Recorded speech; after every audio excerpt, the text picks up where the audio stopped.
Estou de volta para a gravação do 6º vídeo de 40 da saga do Rio de Janeiro. 800 questões gratuitas para garantir a sua aprovação. Ei, você que está começando a assistir a saga hoje, se inscreve aí no meu canal e ative as notificações para que você garanta o direito de assistir todos esses vídeos de forma gratuita. Vamos lá? Querido, hoje nós vamos resolver da questão 101 até a questão 120. Então corre lá e assista da questão 1 até a questão 100. Só tem questão top, ok? Hoje eu vou refinar o seu direito constitucional. Para você que não me conhece, meu nome é Paulo Machado, eu sou registrador de imóveis, de títulos e documentos e de pessoas jurídicas aqui no estado da Bahia e também sou professor de direito constitucional há mais de 12 anos. Hoje eu vou refinar o seu direito constitucional. Vamos lá? 20 questões de direito constitucional, um pouquinho de princípios fundamentais e um pouco de direitos individuais.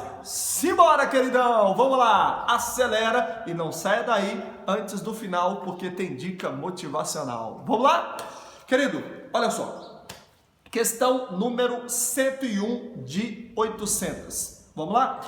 A união entre cujos fundamentos se inclui a soberania, essa foi uma questão cobrada pelo CESP no MDIC para analista, questão de 2014, ok?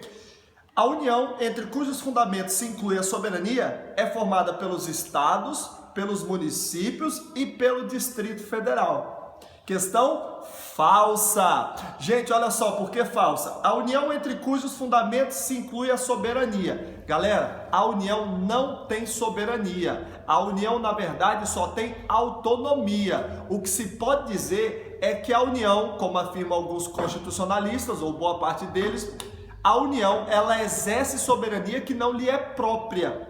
Na verdade, quem tem soberania é a República Federativa do Brasil, que é formada pela União, Estados, DF e municípios. É só você lembrar do meu mnemônico, MUD, M de município, U de União, D de Distrito Federal e E de Estados, ok? Então, MUD, municípios, União, DF e Estados possuem, esses entes federativos possuem autonomia política, que é um poder limitado, que é margem de descrição para atuar dentro dos limites traçados pelo próprio direito, como diria o saudoso Celso Ribeiro Bastos, ok?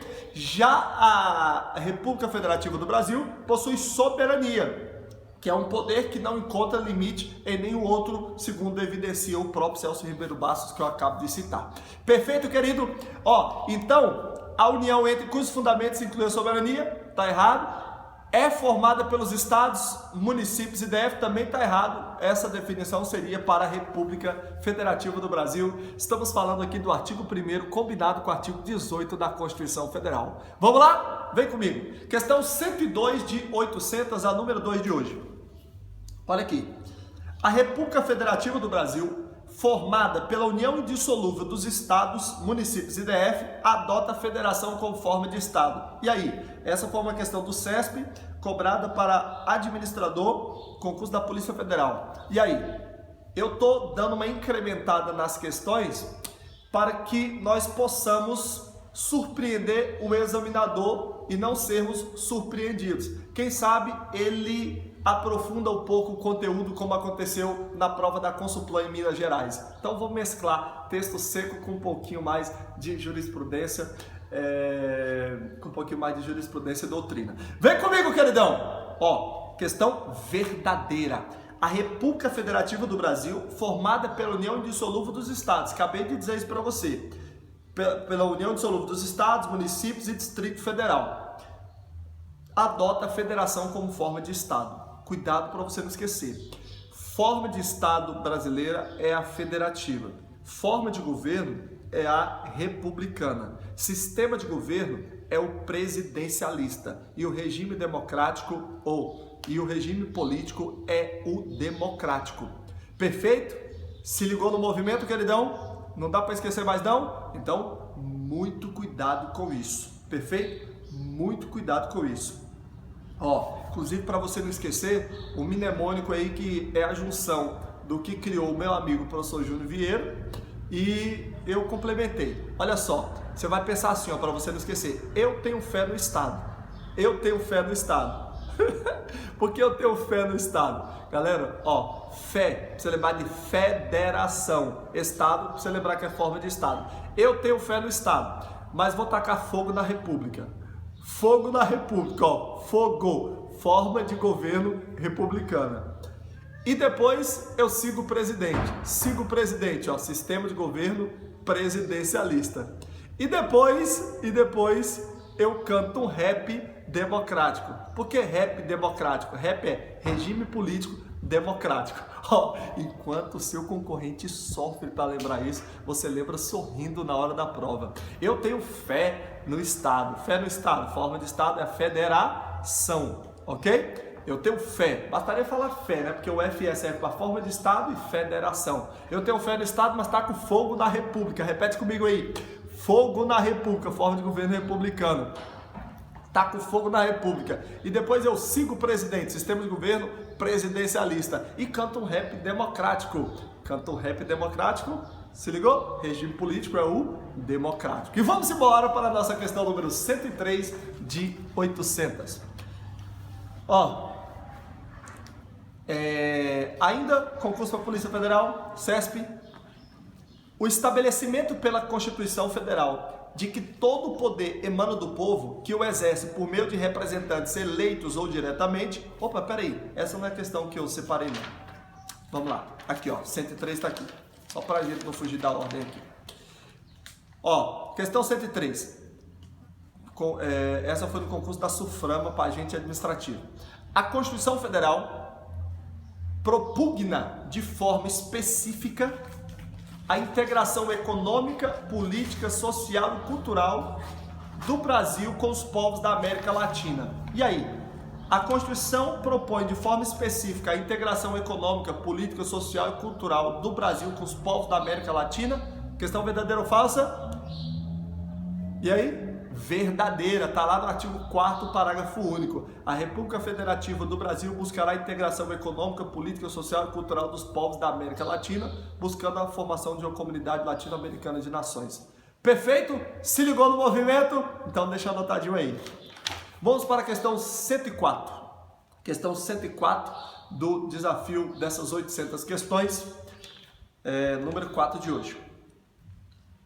Agora, provinha do CAD feita pelo CESP 2014. Os valores sociais da livre iniciativa e a livre iniciativa são princípios da República Federativa do Brasil.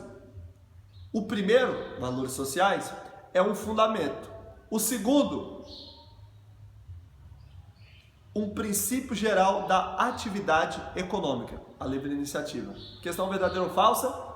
Questão verdadeira. E, querido, olha só, cuidado, você que está estudando para cartório, porque aqui ele cobrou a combinação do artigo 1º com o artigo 170. Porque, de fato, os valores sociais da livre iniciativa estão previstos lá no artigo 1º, lembra lá do Sociedi Vaplu, artigo 1º, inciso 4, e a livre iniciativa é um dos fundamentos da República Federativa do Brasil, só que previsto, é um dos princípios da República Federativa do Brasil, só que previsto lá no artigo 170. Beleza, queridão? Vamos embora. Olha só, questão agora de número 105, prova do CESP, Tribunal de Justiça de Sergipe, para a galera do direito. Olha só, o pluralismo político traduz a liberdade de convicção filosófica e política, assegurando aos indivíduos, além do engajamento pluripartidário, o direito de manifestação de forma apartidária. E aí, essa questão é bonita, né? Tem nada para dizer para a garota que você ama. Grava essa questão e diga para ela. Tenho certeza que ela vai gostar. Queridão, e aí? O pluralismo político traduz a liberdade de convicção filosófica e política? Sem dúvida. Assegurando aos indivíduos, além do engajamento pluripartidário, possibilidade de vários partidos, o direito de manifestação de forma partidária? Perfeito. Gente, o pluralismo político, ele permite tanta pluralidade de partidos, como a possibilidade de inexistência de participação sua em qualquer partido.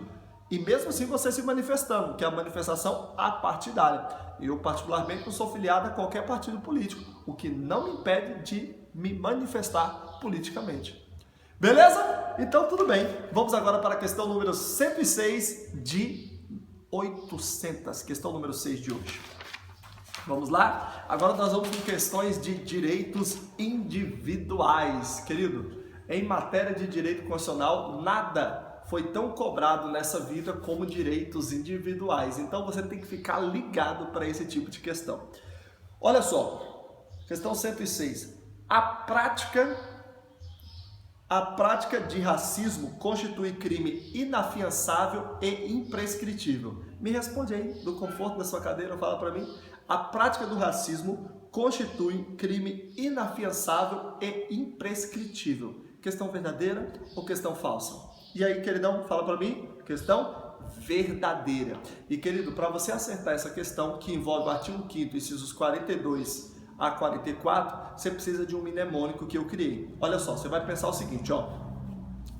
TTTH, fala comigo aí e anota no caderno. O Pedrão, que está sempre transcrevendo as nossas questões aqui, Pedro Rocha, com certeza está digitando. Vamos lá, fala para mim aí, queridão, fala para mim aí. TTTH. TTTH não aceita gafe, mas aceita prescrição. TTTH, pra você gravar, hein? Não aceita gafe, mas aceita prescrição. Como assim, Paulo? TTTH, ó. TTT, tráfico, terrorismo, tortura e o H, hediondos. Tráfico, terrorismo, tortura e crimes hediondos. TTTH, esses crimes aqui, eles não aceitam gafe. O que é gafe? G de graça, A de anistia, F de fiança e I de induto. Então, TTTH, tráfico, tortura, terrorismo, crimes hediondos, não aceitam graça, anistia, fiança e induto, mas aceitam prescrição. São crimes prescritíveis. Beleza? Agora, cuidado. Se você estiver diante de uma ação racista, como assim, Paulo? Ação racista, aí você vai pensar assim, ação racista não aceita FIP, mas aceita GAI. Anota aí. Ação racista. Aí você puxa duas setinhas.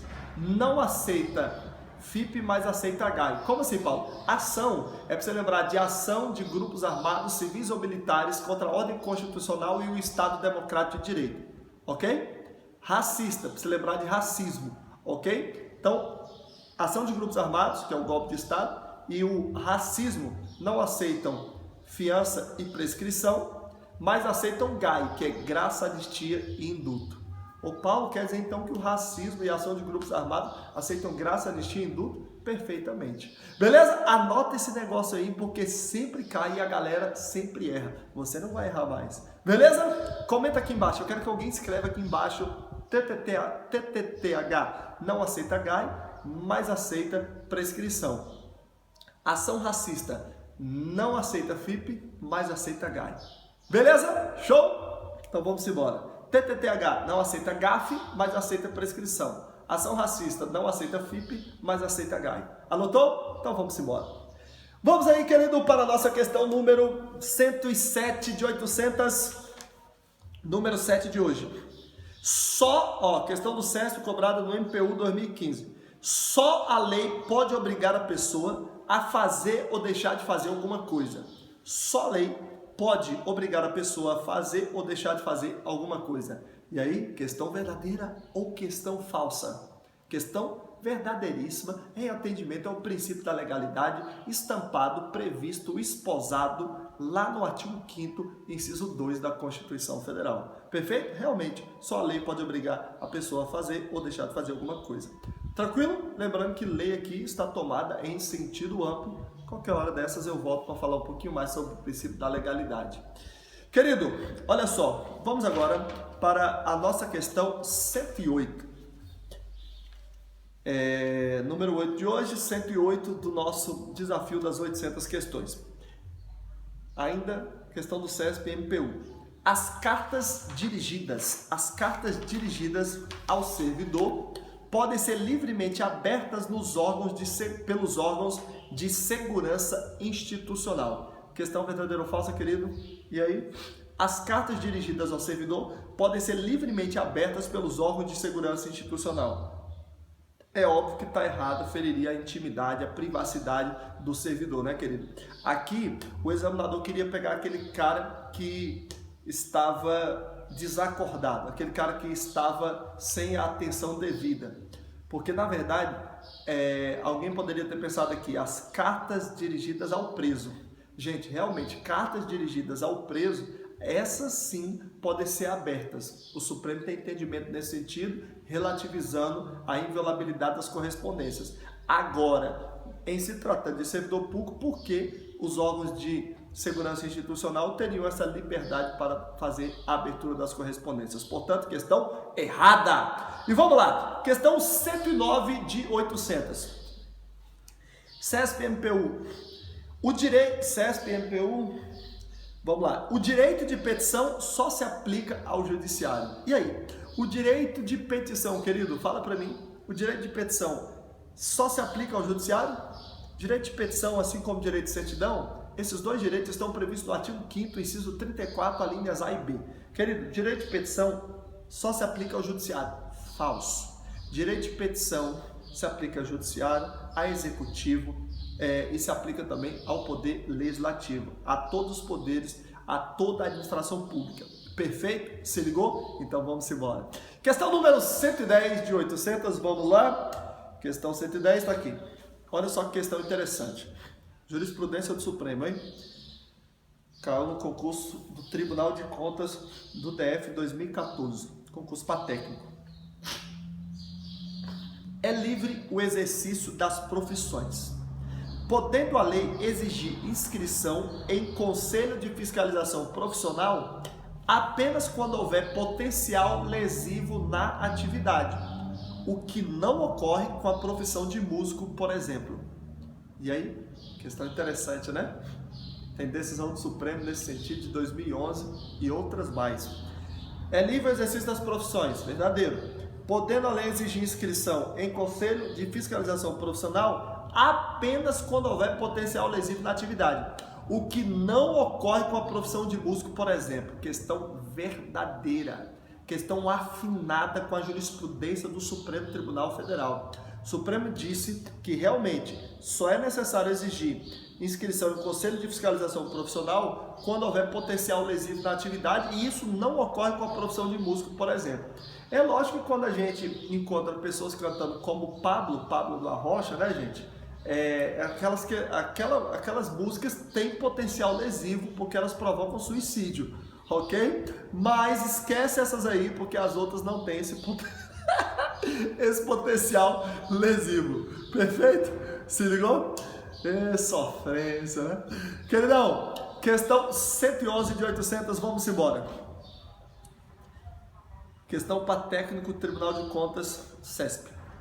Embora a casa seja asilo inviolável do indivíduo, em caso de flagrante delito, é permitido nela entrar durante o dia ou a noite, ainda que não haja consentimento do morador ou determinação judicial para tanto. E aí?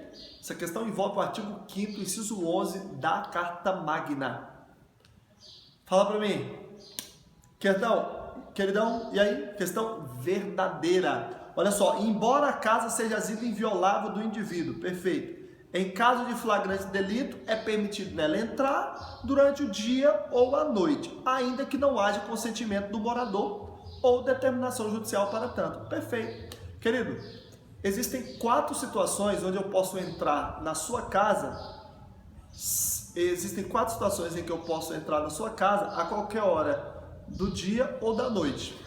E eu fiz um mnemônico para isso, fdp.com. Como assim? F de flagrante delito, D de desastre, P de prestar socorro e o CON de consentimento do morador. Nessas 4 situações eu entro a qualquer hora e eu não preciso de ordem judicial para isso. Perfeito? E durante o dia é possível também entrar através de ordem judicial. Perfeito? E nós temos uma jurisprudência do Supremo Tribunal Federal, que já tem até um tempinho, desde 2008 o Supremo decidiu isso. Excepcionalmente, o STF já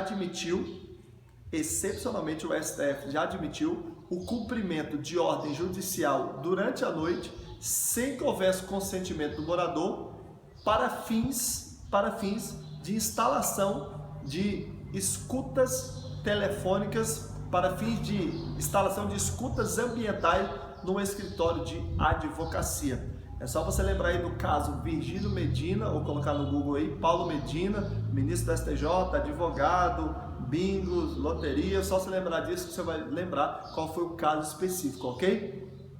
No inquérito 2424 de 2008, relatado pelo ministro Bigodinho Raivoso, como eu sempre o chamava, César Peluso, o Supremo admitiu cumprimento de ordem judicial excepcionalmente durante a noite, ok? Perfeito? Mas foi uma situação excepcionalíssima. De regra, não pode cumprir ordem judicial durante a noite sem que haja o consentimento do morador. Porque é lógico, né, pessoal? Eu estou dizendo que ordem judicial não pode ser cumprida durante a noite, mas se o oficial de justiça chega até a sua casa 10 da noite e você permite ele cumprir a ordem, aí sem problema, não haveria vício. Perfeito? Show de bola? Aí a gente só teria que se preocupar com as regras do processo civil quanto à validade do cumprimento da ordem judicial.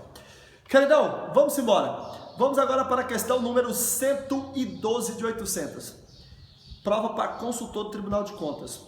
No entendimento do STF, a garantia do devido processo legal não torna obrigatória a defesa técnica por advogado no âmbito dos processos administrativos disciplinares que envolvam servidores públicos. E aí? Questão verdadeira ou falsa? No entendimento do Supremo, a garantia do devido processo legal não torna obrigatória a defesa técnica por advogado, no âmbito dos processos administrativos disciplinares que envolvam servidores públicos. Questão verdadeiríssima. Teve praticamente briga do STJ com o Supremo quanto a isso, e o Supremo, mostrando que é Supremo, fez a súmula vinculante número 5 para calar uma súmula do STJ que era em sentido contrário. Ok? Queridão, no entendimento do Supremo, realmente, se você quiser contratar um advogado para fazer sua defesa no PAD, contrate. Porque se você perder, mesmo que você não tenha sido assistido por um advogado, você pode perder o seu cargo tranquilamente nesse PAD. Então, queridão, meu conselho está respondendo o PAD, contrate o advogado. Porque se você perder, você não poderá alegar prejuízo de defesa técnica como forma de anular o processo. Muitos conseguiram isso no passado, hoje não. Hoje não, Barrichello. Gente, questão número 113 de 800, vamos lá. Também questão para consultor, e essa bem interessante. Olha que questão romântica, pessoal, se liga no movimento.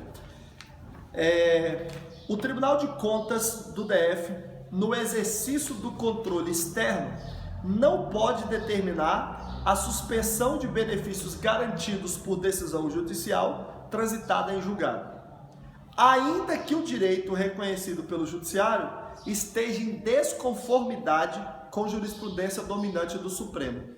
E aí? Volta o vídeo aí para não ter que ficar lendo várias vezes. Me diga aí, querido, questão verdadeira ou falsa? Olha só, gente, essa questão, eu vou chutar que você respondeu. Eu vou chutar que você respondeu que a questão está falsa. Porque 95% das pessoas nas minhas aulas presenciais respondem que essa questão está falsa. Mas ela está verdadeiríssima. Quer ver? Vamos analisar. O TCDF, no exercício do controle externo, não pode determinar a suspensão de benefícios garantidos por decisão judicial transitada em julgado. Querido, pensa comigo. O Tribunal de Contas tem o poder de desfazer uma decisão judicial transitada em julgado? Se você me disser isso, eu vou concluir que você acredita que é o poste que mija no cachorro e não o contrário. Ei, meu querido, deixa eu lhe dizer uma coisa. Em nenhuma hipótese, o Tribunal de Contas vai desfazer uma decisão judicial transitada em julgado, ainda que ela tenha sido emanada de um juízo de primeira instância. Decisão judicial transitada em julgado, nenhum Supremo, a princípio, passa por cima dela. Se ligou no movimento?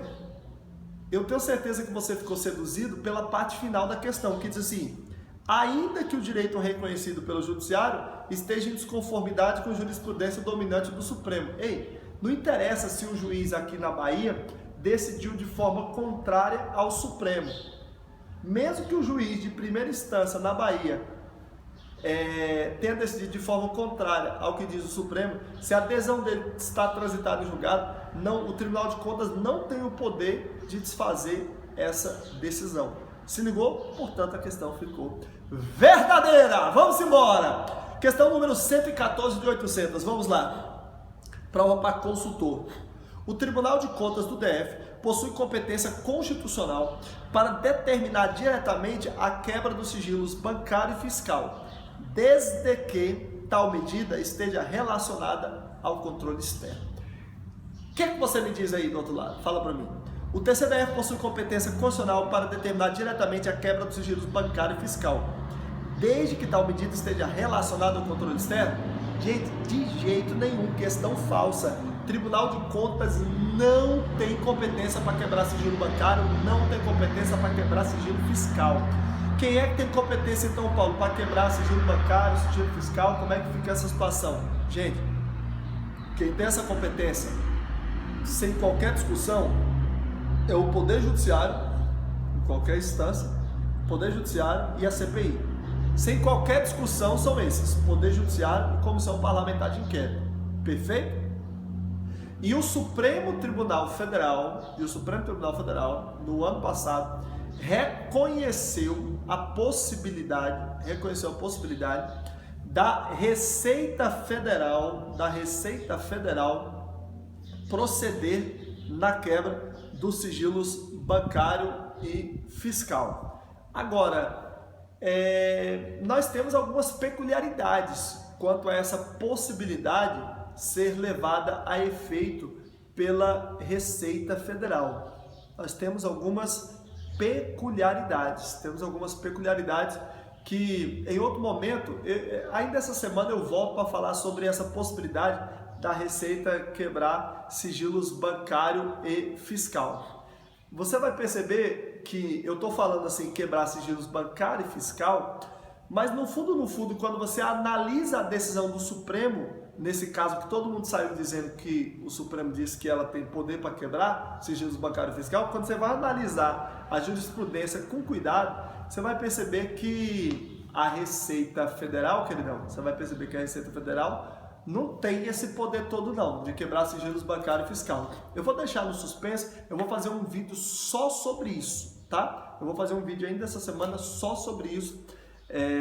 Acompanha aí, eu vou deixar você no suspense quanto a isso, ok? Sem discussão, Poder Judiciário e CPI. Receita Federal, tem gente aí dizendo que ela pode quebrar. Eu particularmente entendo que mesmo depois da decisão do Supremo Tribunal Federal, nós temos aí que tomar cuidado com essa ideia de dizer que a Receita pode quebrar sigilos bancário e fiscal. Ok?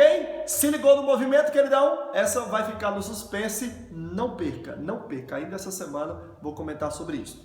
Queridão, vamos aqui para a nossa questão número 115.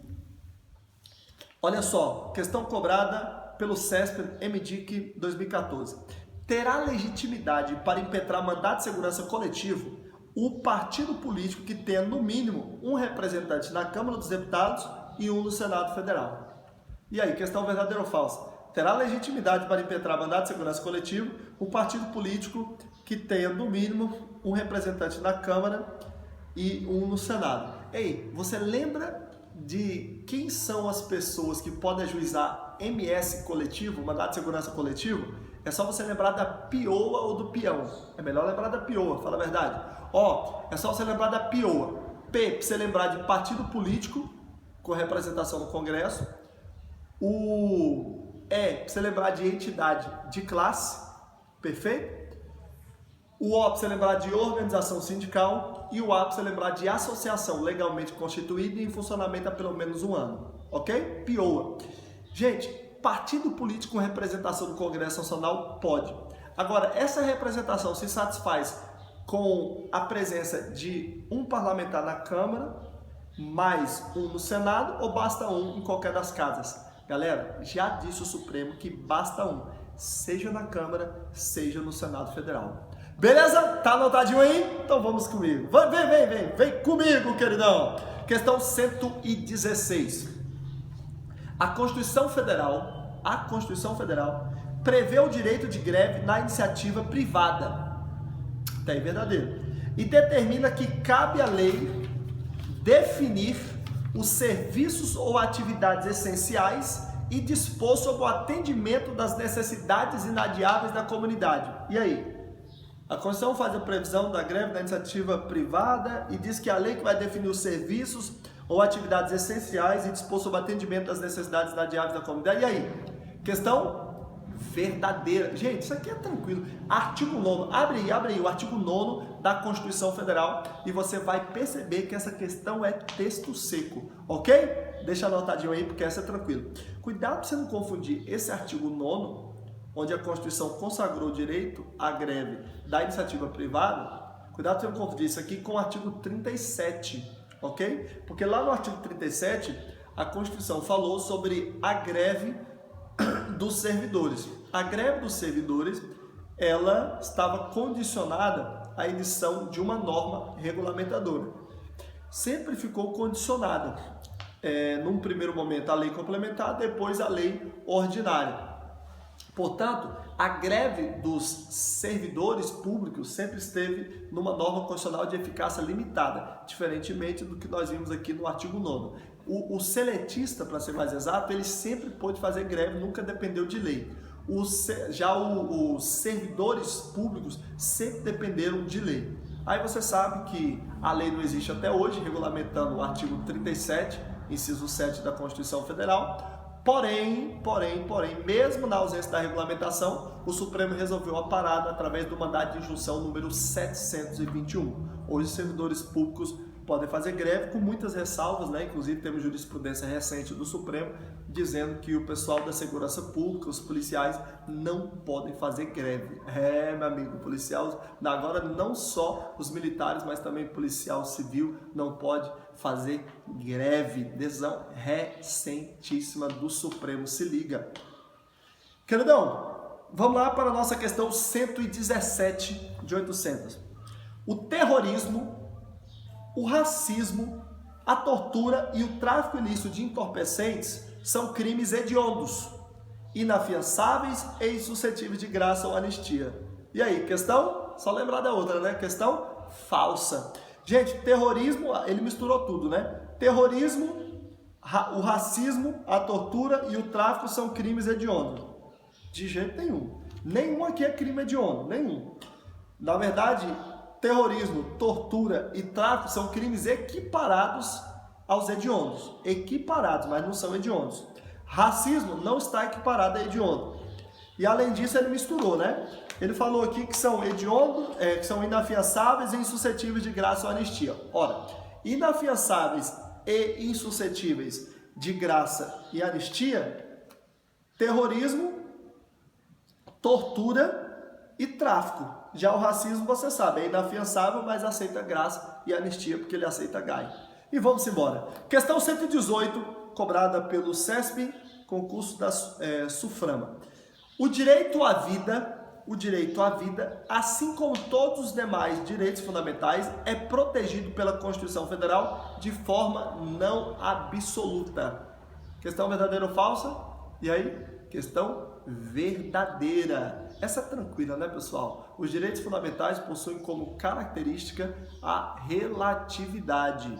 Eles não se revestem de caráter absoluto. Essa já caiu umas 600 mil vezes. Perfeito? Então, queridão, analisando dessa forma, o direito à vida, assim como todos os direitos fundamentais, é protegido pela Constituição de forma não absoluta. Aliás, o artigo 5º, inciso 47 diz que não cabe pena de morte, salvo em caso de guerra declarada. Ou seja, a pena de morte pode ser instituída no Brasil em certas situações. Pode ser levada a efeito no Brasil em certas situações.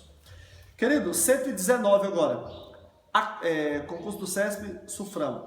A Constituição Federal admite que tratados internacionais de direitos humanos, desde que aprovados por quórum especial do Congresso Nacional, sejam incorporados com a mesma hierarquia das emendas constitucionais. O que se coaduna com o princípio da prevalência dos direitos humanos que rege a República Federativa do Brasil em suas relações internacionais. E aí, vamos focar na parte inicial da questão, que a parte final é fácil, né? Realmente a prevalência dos direitos humanos rege o Brasil nas suas relações internacionais. Está lá no artigo 4º. Agora me diga, A Constituição admite que tratados internacionais de direitos humanos, desde que aprovados por Código Especial do Congresso, sejam incorporados com a mesma hierarquia das emendas constitucionais? Questão verdadeira. Ela dá até margem para recurso, porque quando ela fala Código Especial, não necessariamente seria 3/5 em 2 turnos nas 2 casas, mas o SESC considerou como correto, então vamos aqui no raciocínio dele. Querido, cuidado. Para que um tratado internacional hoje, ele pode ter 3 hierarquias. Vamos lá. Rapidinho aqui. Querido, se um tratado internacional não versa sobre direitos humanos, por exemplo, Tratado Brasil-Argentina para importação e exportação de soja, não versa sobre direitos humanos. Se um tratado entre Brasil e Argentina não versa sobre direitos humanos, em qualquer hipótese ele terá força de lei, ok? Tratado que não versa sobre direitos humanos tem força de lei, sempre, ok? Agora, se um tratado internacional versa sobre direitos humanos, ele pode ter força de emenda constitucional ou força supralegal. Supralegal está acima da lei, mas está abaixo da Constituição. É o caso do Pacto de São José da Costa Rica, ok? Queridos, aí se liga só. Se o tratado, além de versar sobre direitos humanos, for aprovado por 3/5 em 2 turnos nas 2 casas do Congresso Nacional, ele terá força de emenda, nos termos do artigo 5º, parágrafo 3º da Constituição. Parágrafo 3º foi inserido na Constituição pela emenda constitucional número 45. Beleza? Então, tratado sobre direitos humanos, aprovado por 3/5 em 2 turnos nas 2 casas do Congresso, força de emenda. Agora, se o tratado versa sobre direitos humanos, mas não passou por esse procedimento especial, aí ele tem força supralegal. Ele está acima da lei, mas está abaixo da Constituição. Beleza? Essa é a hierarquia dos tratados.